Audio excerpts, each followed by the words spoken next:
Dinesh DeSouza, thanks for being with us tonight. Boy, this pardon has set off a firestorm of freakouts among people on the left.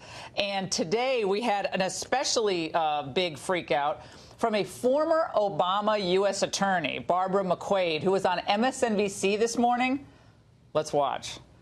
It concerns me that not only is he violating the norms of not going through that normal process, but is he painting a narrative that can be convenient for him that sensitizes the public that the government is sometimes, or maybe even often, very unfair to people, which I think has long-term damaging consequences to the criminal justice system. The left has freaked out more over my pardon than maybe any other. I was watching something on CNN. Hold on. Before we start.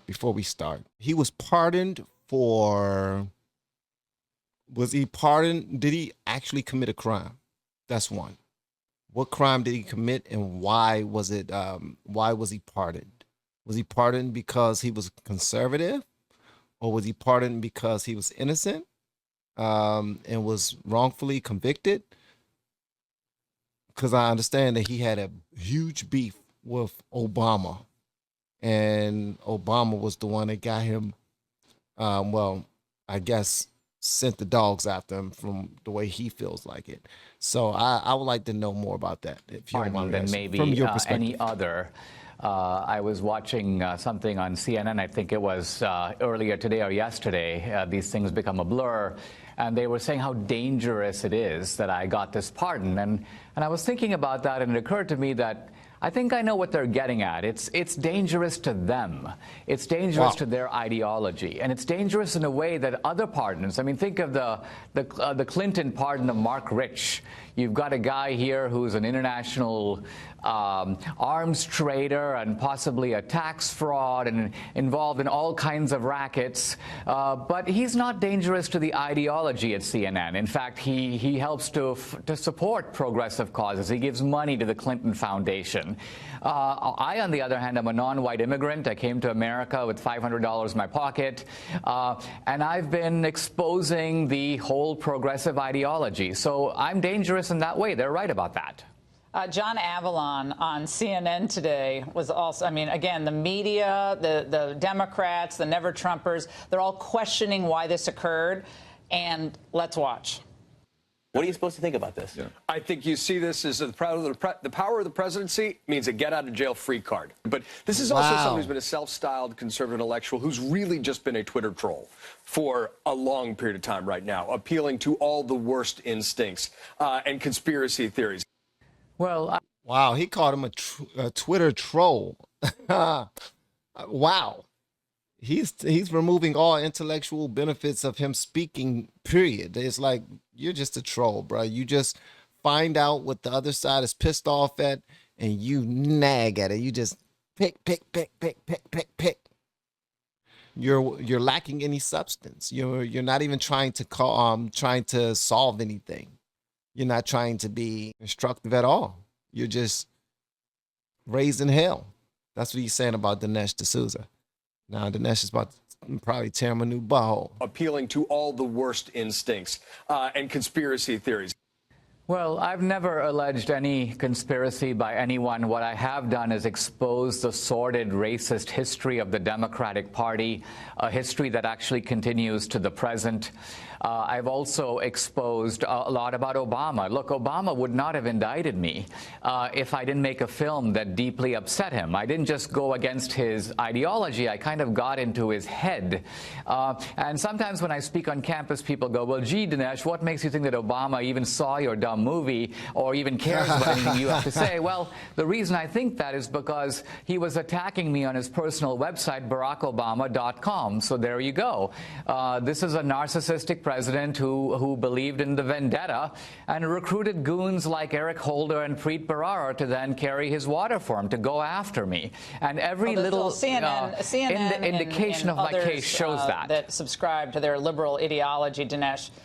Their point is that people like you and people like me, we're alt-right. Do you notice how that's changed now?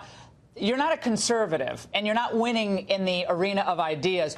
You're alt-right, or you're xenophobic, or I love it when they call you racist. That's always fun. And so it's a way to avoid an argument, a debate. we saw this going back to college. Dinesh and I went to college together at Dartmouth College. Way back before they called it political correctness, they were trying to avoid the fundamental debate about the greatness of Western civilization, how off track they have been on so many issues, the decline of true intellectual thought and diversity of thought. They didn't want that debate. They wanted to shut down debate, which is in line with wanting to shut, frankly, you down or even this show. I mean, here's a tiny detail about my case that's so revealing. This Clinton appointee judge who adjudicated my case, the same guy who said, oh, no, there's no political targeting here. As part of my sentence, he sentences me to mandatory psychiatric counseling. Now, let's think about this for a minute. What about my case? Here I've given too much money, my own money, to a candidate, a college friend of mine running for office. I'm not Jeffrey Dahmer. I didn't put bodies in the refrigerator. Why do I need psychiatric counseling? If not, that it's the progressive view that I'm not just wrong, but I'm somehow crazy, that people who disagree with them require not persuasion, but therapy. And one thing that pisses me off about this, and this probably has, I'm probably reaching when I say this, if they've done it to him for simply making too much noise and pointing out a whole bunch of hypocrisies and illegalities, I mean, things that they've done wrong. If they've done it to him and they want to make it seem like he's a criminal, that he's crazy and all these other things, then they've more than likely done it many, many, many, many, many times. And those people have not been pardoned. Those people are probably still locked up, or those people got pardoned after doing years and years in jail. And that sucks, man. Like that right there is a threat to the First Amendment. It definitely is. You got the guy who is an immigrant, very studied, extremely intelligent, and he chooses to go against any ideologies that seem wrong to him. And in order to quiet him, you arrest him. If that's the case, man, bruh, that's so wrong on so many levels, because this ain't new. He wasn't the first. We're not going to sit here and act like he was the first. Every single, there was so many presidents before President Barack Obama. There were many other people trying to make noise against many administrations that was running things. And people were going, not only being arrested, but people were going missing. That's why all these daggone movies, I keep on telling people, man, life imitates art, but art also imitates life. Like, people making these movies and TV series about actual things that happen, and they just dedact certain names and certain specific details that will pretty much direct your attention to an exact moment in our history, or something that was on the papers or reported, or something that could be found out to be true, actual real life story.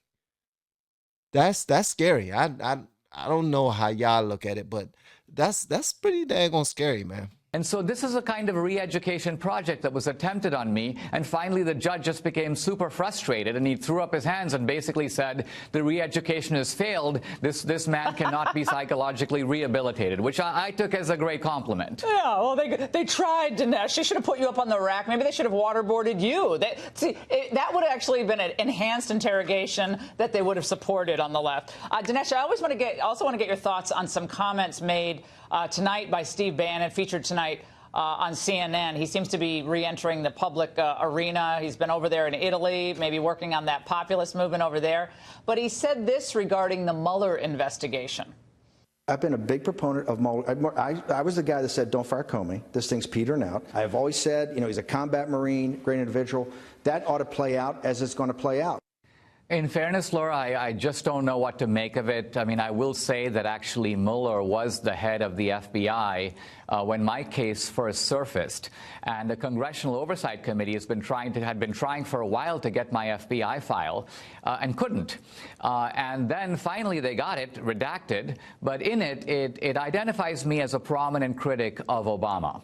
And I think that's very interesting, because why is that in my file? If this was a case of Lady Justice being blind, they're merely investigating claiming a campaign violation. Why highlight my politics? I think it's because the FBI, the Mueller FBI, was signaling to the Justice Department, the Holder Justice Department, here's a guy who's one of your political enemies. Here's a guy you may want to go after. So this is the stuff that the left is doing behind closed doors. This is what makes people like me dangerous to them. This is why I'm not an ordinary conservative, but somebody who ultimately they would like to see locked up. Well, they've seen and they've tried to silence conservatives before.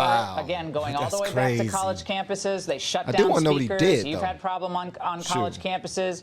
Obviously, Ann Coulter, we're going to talk to her in a short while. She's had problems even being able to speak, physically being allowed to speak and participate. And now that's being, in the Obama era, Dinesh, that was actually used as a tactic. Intimidation, following a Fox News reporter, Cheryl Atkinson, thinks her computer was broken into. I mean, these are intimidation tactics that go beyond the stuff that would normally think of. So they're worried about Russia, but they're adopting the tactics of the old Soviet Union. It's stunning. There's a deep level of lying and deception that goes on here. You know that both Obama and Hillary were disciples of Saul Alinsky. Dinesh, what do you think in the end happens to this Democrat Party as it's moving farther and farther leftward? To me, the party is in many respects rotten to the core, and what's really holding it up is not the Democratic Party itself, but by its own weight it would collapse. But it's sustained by a kind of outside alliance involving people in academia, the left in the media, and the left in the entertainment industry.